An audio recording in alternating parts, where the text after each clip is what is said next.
CHA की उम्मीद high command से होगी पूरी।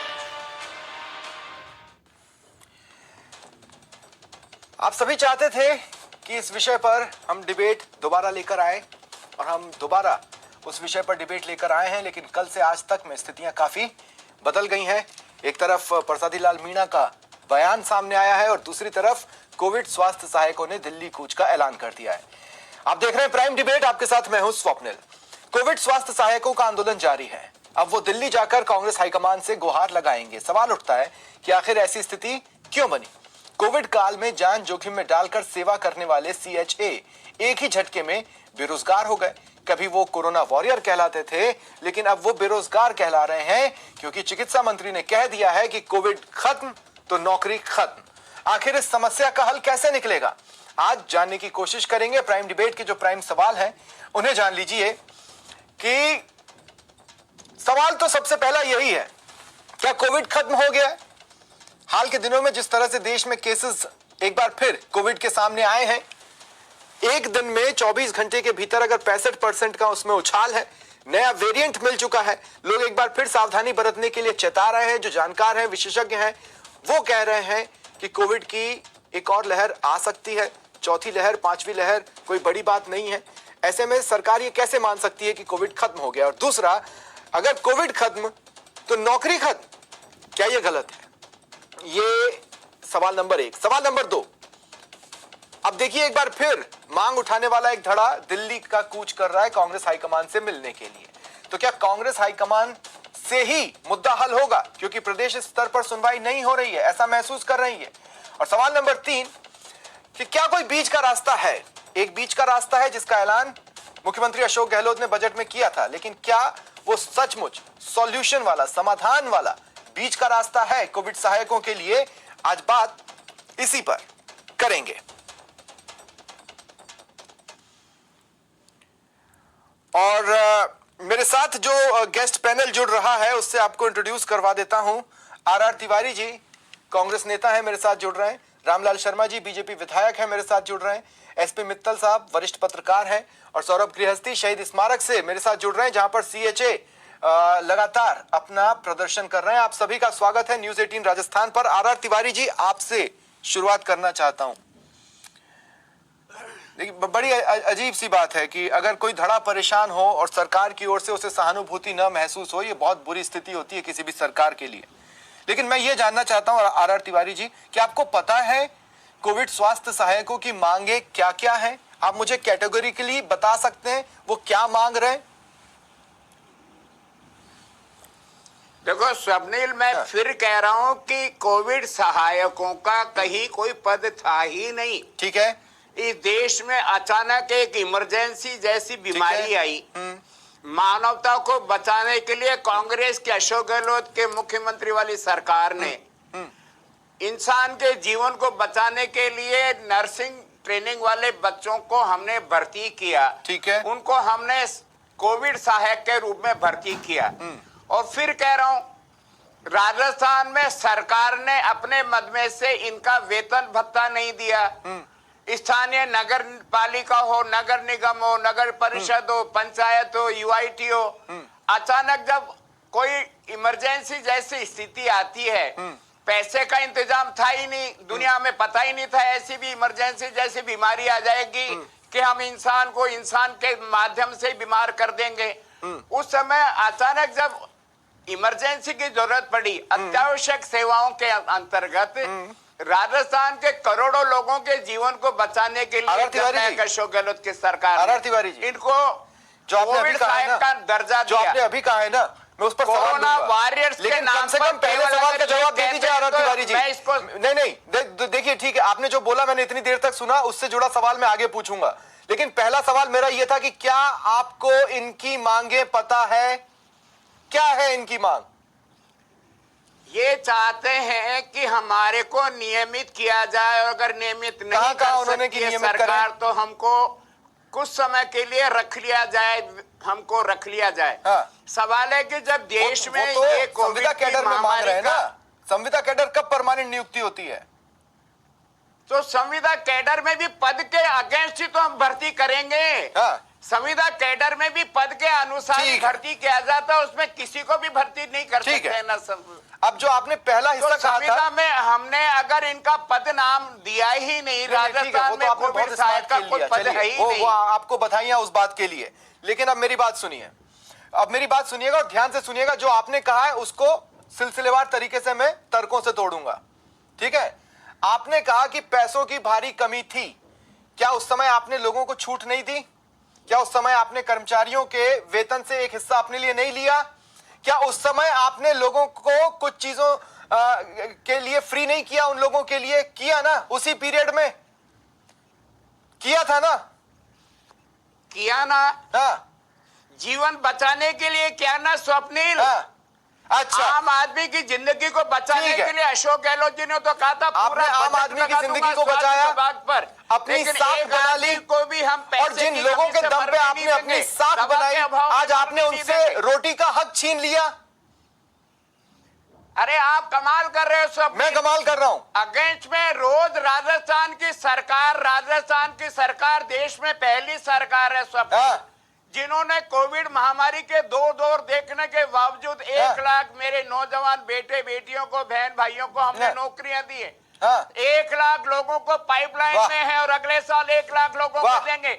ये भारत सर जी सरकार के देखिए, जो रामलाल जी आज मेरे से बात आप करेंगे, स्टाफ की भारत कमी से जूझ सरकार रहे ने थे, कभी इसलिए लोगों आपने की ये इमरजेंसी वाला रास्ता पकड़ा, ठीक है। उसके दम पे आपने अपनी साख बचाई, लोगों की जान को बचाया, पूरे मान लिया। देश में लेकिन जिन कोविड लोगों के सहायकों कंधे पर रूप में रखकर आपने ये ऐसी सब किया, भर्तियां वो की आज गई है। प्रदर्शन कर रहे हैं या नहीं? राजस्थान सरकार ने नहीं की। जिन लोगों के कंधे देश पर में बंदूक आदमी को रखकर बचाने आपने के ये लिए सब हर हासिल राज्य किया, सरकार ने क्या वो आज राष्ट्रीय प्रदर्शन उठाना कर रहे हैं या नहीं? प्रदर्शन करने की लोकतंत्र में छूट है, हाँ। लेकिन कानून का राज है, कानून के अनुसार ही नौकरियां मिलेगी ना। तो अगर ये कानून के खिलाफ है तो इन्हें डंडे मारकर वहां से उठा दीजिए। अरे ये कांग्रेस का शासन है, हाँ। ये बुलडोजर वाला शासन नहीं है। नहीं तो अरे सर जी 28,000 के सपने जब आपने बुलडोजर चला के तोड़ दिए हैं, प्रदर्शन 28,000 लोगों के सपने आपने बुलडोजर चला के ही तोड़े हैं। इसका मतलब ये नहीं कि हम कोई बुलडोजर चला दें या डंडे चलाएं। नहीं नहीं ये तो उनका सपने तोड़े आप अधिकार है, खुलेआम। वो अपने अधिकार के लड़ेंगे। नहीं नहीं नहीं नहीं आर तिवारी जी, मैं भटकने नहीं दूंगा बात को। मैं फिर आपसे ये कह रहा हूं और इस बात को समझिए, इन लोगों ने आपकी भी मदद की थी, आज सड़कों पर है, इनके घर में रोटी का कोई सोल्यूशन नहीं है। स्वप्निल फिर कह रहा हूं, इन बच्चों को, पढ़े लिखे बच्चे हैं, नर्सिंग के बच्चे हैं, राजस्थान सरकार नर्सिंग स्टाफ के लिए जो भी कोई नौकरियां का हम पदभार निकालेंगे, आप उसमें अप्लाई करो ना। हाँ। राजस्थान में ये ठीक है। तरीका है, कानून का तरीका है, ठीक है। कि आप कई नौकरियां निकलती है, आप उस कैडर आपने में इनको अपना ऐसे ही फार्म नहीं लिया भरो, था। परीक्षा आर.आर. दो। तिवारी जी। ऐसा थोड़ी हो सकता आर.आर. है तिवारी जी, मेरी बात कि नीट सुनिए। के अंदर 25 आर.आर. लाख लोग तिवारी बाद जी। परीक्षा देंगे और इन ठीक है। लोगों को वैसे ठीक है तनख्वाह आर.आर. दे तिवारी देंगे। जी, अब मेरी बात सुनिए। कोई ना कोई तरीका होता है, परीक्षा का ठीक है, फार्म आर.आर. भरना तिवारी जी। पड़ता है अगेंस्ट पोस्ट के ऊपर। आर.आर. तिवारी जी, मेरी बात को सुनिएगा। इन लोगों को आपने ऐसे ही नहीं भर्ती किया था, आपने क्राइटेरिया सेट किया था, उस क्राइटेरिया में से इन लोगों को उठाया। आपने उस क्राइटेरिया में इन लोगों के कॉन्ट्रैक्ट में इस बात को जोड़ा कि आप हमारे को सेवा देते वक्त कहीं और नौकरी या कुछ भी नहीं कर सकते। आपने उस कॉन्ट्रैक्ट में ये जोड़ा कि इस दौरान आप उच्च शिक्षा भी हासिल मत करो, आप सिर्फ काम करते रहो। ये सारी कंडीशंस आपने लगाई इन लोगों के साथ। तो बेसिकली कि आप लोगों ने इनका जीवन बर्बाद किया। स्वप्निल, आप उस महामारी के बारे में आप कितने गंभीर हैं? वो अचानक जो महामारी आई उसमें आप इनको कैसे छूट दे सकते थे? ये कैसे पढ़ाई कर सकते थे जहां आदमी वेंटिलेटर से, ऑक्सीजन से परेशान था, दवाई से परेशान था, इनको दूसरा काम करने के तो लिए फिर आपने इनको दूध में पड़ी मक्खी की तरह निकाल फेंका। आपको इन्होंने तो आपके लिए अपना इतना समय दिया ना। राजस्थान के मुख्यमंत्री अशोक गहलोत जी ने बजट घोषणा में इनके लिए एक आरक्षण रखा है। जैसे होमगार्ड का जो आकस्मिक होता है वो सुरक्षा के लिए होता है, तो सीधे बोलिए ना कि जरूरत पड़ेगी तो इस्तेमाल करेंगे। आप ये कहिए कि जरूरत पड़ेगी तो इस्तेमाल करेंगे, बस इतनी ही वैल्यू है इन नौजवानों की आपकी निगाह में। हमने इनको एनरोल कर रखा है स्वप्निल। अगर भगवान ना करे हमको ये तीसरा दौर देखना पड़े, अगर तीसरा दौर देखना पड़ेगा तो इन्हीं को वापस लाएंगे। भगवान ना करे कि चौथा दौर देखना पड़े, लेकिन आपके मंत्री जी ने कह दिया कोरोना खत्म हो गया है, अब कोरोना नहीं है। मैं सौरभ आपके पास आ रहा हूं। मैं चाहता हूं कि सीएचएस लगातार न्यूज 18 राजस्थान की स्क्रीन देखते रहते हैं, वहां पर धरना स्थल पर भी, और वो एक एक अपडेट्स जो जा रही हैं, जो बयान आ रहे हैं, उसको भी देख रहे हैं। अब अभी कांग्रेस के प्रवक्ता जो कह रहे हैं उस पर एक रिएक्शन ले लीजिए, उसके बाद फिर मैं रामलाल जी के पास जाऊंगा।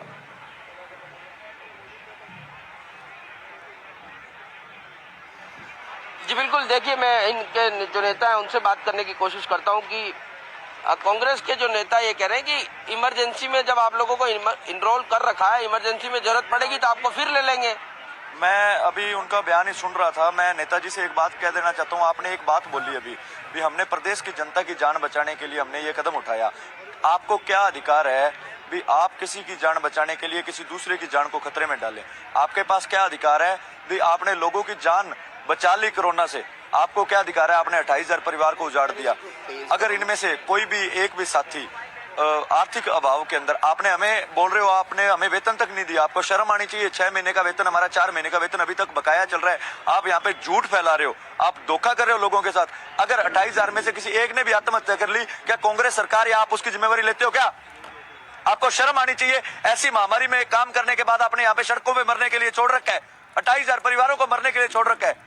आप वहां पे एसी में बैठे थे, तब हम लोगों के, आपके परिवार के लोगों के टीकाकरण हमने किया, कोरोना से सुरक्षा चक्कर हमने उनको पहुंचाया था, ओटी के अंदर ड्यूटियां की, हॉस्पिटलों के अंदर ड्यूटियां की, आपकी नालियों के अंदर टेमीफॉस हमने डाला था, डेंगू का सर्वे हमने किया था। शर्म आनी चाहिए नेताजी आपको। आज आपने हमारा यूज करके हमें सड़क पे फेंक दिया। आप अपने आप को नेता बोलते हो? नेता वो होता है जो प्रजा को, पूरी जनता को एक बराबर लेके चले। आप एक साइड बोल रहे हो भी आपने प्रदेश की जनता की जान बचाई। क्या इनकी जान कीमती नहीं है? क्या जो लोग यहाँ पे बैठे हैं उनकी जान की कोई कीमत नहीं है? नहीं, लेकिन वो कह रहे हैं ना कि होमगार्ड की तर्ज पर आपका भी एक कैडर बना दिया जाएगा। आप भी एक होमगार्ड की तरह काम करो। आप रहो एक होमगार्ड की तरह। आप भी जब नेता की जरूरत हो तब आ जाया करो, जब जरूरत नहीं है चले जाया करो। क्या है होमगार्ड? होमगार्ड रखना है तो 8वीं 10वीं वालों को रखो। आपको शर्म आनी चाहिए। क्या होता है होमगार्ड? होमगार्ड का मतलब होता है ये 4 साल हमने अपनी ड्यूटी पे, अपनी नौकरी पे लगाए। 4 साल हमने स्टडी की, 7 लाख रुपए हमने अपनी स्टडी पे लगाए। क्या होमगार्ड बनने के लिए लगाए थे? क्या आपने तो बोल दिया 30 दिन में से अगर 2 दिन काम होगा तो आप हमें 2 दिन के लिए। बड़ी अजीब स्थिति है, बड़ी अजीब स्थिति क्या है, इस बात को समझने की कोशिश कीजिएगा कि एक इमरजेंसी का टाइम आया इसलिए इन लोगों को हम लोगों ने लगाया, लेकिन क्या फिर डेंगू और मलेरिया भी इमरजेंसी थी? इमरजेंसी खत्म हुए तो वक्त हो गया। आपने खुद ही ढील देना चालू कर दी थी, प्रदेश सरकार ने, देश की सरकार ने। तो अगर इमरजेंसी का वक्त खत्म हो गया था तो फिर इन्हें एक्सटेंड क्यों किया? आपने एक्सटेंड किया क्योंकि आप अंडर स्टाफ हैं, और आप जब अंडर स्टाफ हैं, आज आपको इनकी जरूरत महसूस नहीं हो रही है, तो आपने कहा कि साहब ऐसा है, अब तक रोटी बहुत खा ली आपने, हमने किसी तरीके से आपको रोटी खिला दी, अब रोजी और रोटी हमारी तरफ से आपके लिए बंद। ये हुआ है इनके साथ। रामलाल शर्मा जी, मैं आपके पास आ रहा हूं। रामलाल शर्मा जी, कंस्ट्रक्टिव विपक्ष ने कौन सा आंदोलन इनके लिए खड़ा किया, बताइए। देखिए स्वप्न जी, सबसे पहले तो मैं कहूंगा कि अभी मैंने पूरा धैर्यपूर्वक तिवारी जी को सुना और मुझे पूरी उम्मीद है कि तिवारी जी हमारी बात को भी पूरी धैर्यपूर्वक सुनेंगे। सबसे पहले मैं नहीं सुन पाऊंगा सर, मैं रामलाल जी को भी पूरी तरह धैर्यपूर्वक नहीं सुन पाया, मैं आपको भी नहीं सुन पाऊंगा अगर आप सवाल पे नहीं रहेंगे। जी, आवाज़ मेरी? हाँ बोलिए। नहीं, मैं सवाल के ऊपर ही रहूंगा। हाँ। जब 1 तारीख को, 31 तारीख को इनका एक लेटर सरकार ने ऐसे निकाला कि इनकी सेवाएं समाप्त की जाती है। 1 तारीख को इनका धरना शुरू हुआ। डॉक्टर सतीश बुनिया जी प्रदेश अध्यक्ष से, वो बाहर थे, भरतपुर की तरफ थे, तो उन्होंने मेरे से फोन के ऊपर कहा कि इनका धरना शुरू हो चुका है, आप जाके आओ और इनकी जो भी समस्या है उसको गंभीरता से सुनकर जब समाधान तत्काल कर सकते हो आप करो। मैं खुद स्वयं इनके धरने के ऊपर गया, धरने पे पूरी बात इनकी सुनी, जो इनकी वैकल्पिक व्यवस्थाएं हो सकती थी वो करने का काम किया, नंबर 1। नंबर 2, उसके बाद में डॉक्टर सतीश बुनिया जी वापिस आए तो उन्होंने ही सीधे धरना स्थल के ऊपर जाने का काम किया। और फिर हमारे डॉक्टर अरुण चतुर्वेदी जी वो धरना स्थल के ऊपर गए, देखिए समय समय पर अलग अलग जगह के प्रदर्शनों में आपके लोग चेहरा दिखाकर आए, मैं मना नहीं कर रहा हूं। गए तो किरोड़ी लाल मीणा जी भी, लेकिन किरोड़ी लाल मीणा जी ने कहा कि जब तक इनकी मांगे नहीं मानी जाएगी बीजेपी इनके साथ धरना स्थल पर रहेगी। कहां है बीजेपी धरना स्थल पर? कहां है साहब? चपल जी, भारतीय जनता पार्टी पूरी मजबूती के साथ इनके साथ खड़ी है, इनके हक की लड़ाई लड़ने के लिए तैयार है, उसमें हम कहीं पीछे नहीं है। लेकिन सवाल इस बात का है किस कि बात जब का? चिकित्सा मंत्री जी ये कहें कि हमने सरकार की उपलब्धि रही है कि हमने सीएचसी की भर्ती की, सीएचओ की भर्ती की, हमने नर्सिंग की भर्ती की, कोविड का हमने बेहतरीन में प्रबंधन करने का काम किया, किसी की जान नहीं जानी चाहिए, उनका बेहतरीन प्रदर्शन किया था। रामलाल जी, लेकिन सरकार से मैं इतना कहना चाहता हूँ रामलाल जी, कि एक तरफ आप वाहवाही लूटने का काम कर रहे हो और दूसरी तरफ इन 28,000 रामलाल जी, परिवारों मेरी बात के साथ सुनिए। अन्याय रामलाल जी, करने मेरी का बात काम सुनिए, कर रहे मेरी हो। बात सुनिए। अगर पहले तरफ ये रामलाल जी, कहते मेरी थे बात तो सुनिए। कि हम ये ऐसा ही भर्ती कर रहे हैं। ठीक है रामलाल जी, मेरी बात तो सुनिए। रामलाल जी, मैं ये कह रहा हूं, क्या आपने कल का डिबेट देखा था हमारा?